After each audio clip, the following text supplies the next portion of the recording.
Megastar Chiranjeevi 9 ఏళ్ల తర్వాత silver screen పై ఇస్తున్న రీ ఎంట్రీని పక్కాగా ప్లాన్ చేసి వెయిటేజ్ ఉన్న కథతో తమిళ్లో హిట్ కొట్టిన కత్తి తెలుగు రీమేక్ తో ఫ్యాన్స్ ని సంతోషపరచనున్నాడు.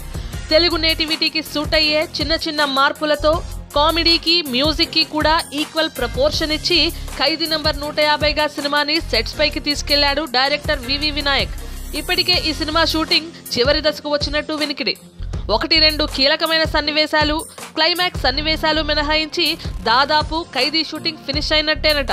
అయితే పూర్తయిన సినిమా రఫ్ కటింగ్ పై లుక్ వేసిన చిత్ర యూనిట్ కి షాక్ తగిలినట్టు న్యూస్ ఉంది. కామెడీ, పాటల హంగామా ఈ రెండు కథని డామినేట్ చేస్తున్నట్టు అనిపించిందట.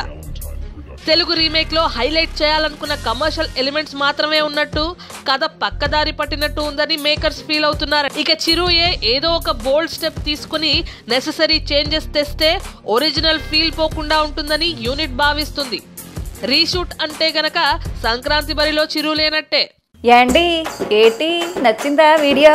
మరి నచ్చితే అలా చూస్తారే, కొంచెం సబ్స్క్రైబ్ చేసుకోవచ్చు కదా, ఒక లైక్ కూడా కొట్టండి మరి.